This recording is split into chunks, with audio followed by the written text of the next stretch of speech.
Si t'es né pauvre, c'est pas de ta faute, mais si tu meurs pauvre après avoir regardé cette vidéo, c'est complètement de ta faute. Avant de chialer, écoute ce que je vais dire là. 98% de nos actions sont dirigées par nos habitudes. Nos habitudes viennent d'où? Viennent de nos croyances. Donc si tu veux changer tes résultats, parce que action égale résultat, change tes croyances qui vont changer tes habitudes, qui vont changer tes actions, et donc tu auras un nouveau résultat dans ta vie. Je vais t'expliquer ça un peu plus précisément, ne chiale pas parce que le tableau est à l'envers. C'est juste pour moi, pour que je puisse sortir tout ce que j'ai dans ma tête. Toi, tu as juste à m'écouter plusieurs fois si tu n'as pas compris. Boum, boum.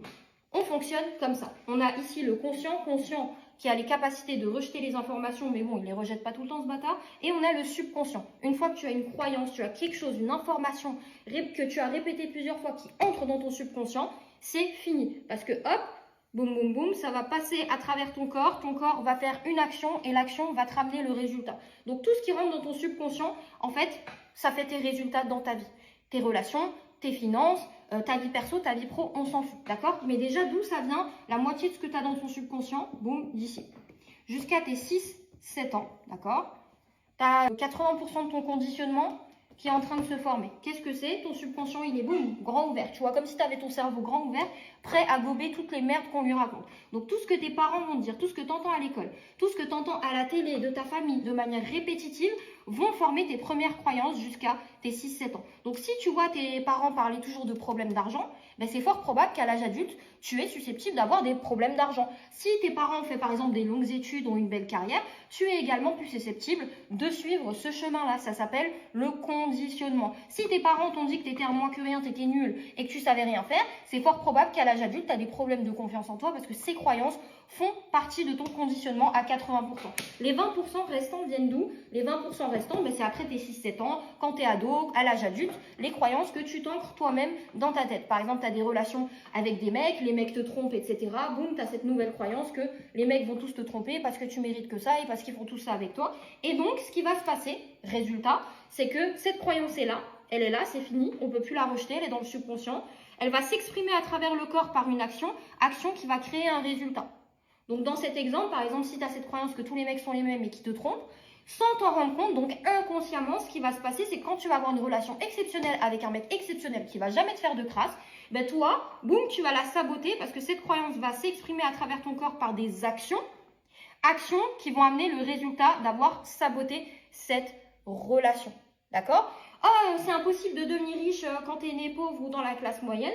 Boum, boum, boum. Croyance qui s'exprime à travers ton corps par des actions. Toutes les actions vont faire que ton résultat va être « je ne vais jamais devenir riche ». C'est aussi simple que ça. 80% de tes croyances là viennent de quand tu étais petit jusqu'à tes 6-7 ans. Et les 20%, tu te les rajoutes toi-même avec ce que tu consommes. La télé, ce que tu écoutes comme musique, les gens que tu fréquentes, les relations que tu as, que les gens te répètent encore et encore et encore. En fait, toutes ces croyances, il faut comprendre une chose, c'est que ça se forme par la répétition de l'information. Et il y a une manière très simple de les virer. Par la répétition de l'info. En fait, comme elles se sont formées par la répétition de l'information. Donc pour les enlever, tu vas répéter des informations mais qui sont autres. Et en fait, il faut que tu vois les croyances comme ça. Là tu as ton cerveau, on va dire que c'est ton cerveau. Boum, tu as des petites chaises comme ça, partout. Et il y a des petits bonhommes rouges et des petits bonhommes verts qui sont assis sur ces chaises.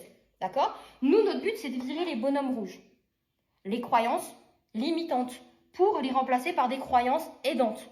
Donc, tu vas essayer de faire une petite colonne comme ça. Hop, je te dis directement comment faire comme ça, pas de cheat, pas de blabla là. Boum, tu fais des colonnes avec tous les domaines de ta vie que tu veux améliorer. Le pro, par exemple, la santé, les relations, blablabla. Et tu essayes d'écrire comme ça toutes les croyances qui dirigent ta vie. Quels résultats tu as dans ces catégories de ta vie et du coup, quelles sont les croyances? Pourquoi tu as ces résultats? Pro, pourquoi? Ben moi, je sais que par exemple, j'ai une croyance qui dit que si tu veux être riche, c'est forcément que tu es une mauvaise personne et que tu as arnaqué tout le monde. Boum, croyance numéro 1. Croyance numéro 2, croyance numéro 3, blablabla. Tu listes ces croyances et toi, ton but, ça va être de modifier ces croyances et de les changer en croyances aidantes. Si tu as du mal avec la formulation, parce que c'est ultra important la formulation quand tu vas te répéter ces choses-là, tu passes tes croyances limitantes dans ChatGPT et tu demandes à ChatGPT de transformer ces croyances limitantes en croyances aidantes, en affirmations positives. Et toutes ces choses-là, ce sont des choses que tu vas répéter encore et encore et encore et encore pour hacker ton subconscient qui est là. Parce que ton subconscient, là, il ne sait pas. si ce que tu dis est vrai ou ce que tu dis est faux. Il ne fait pas la différence entre la réalité et l'imagination. Donc, tu peux clairement lui répéter des choses en boucle.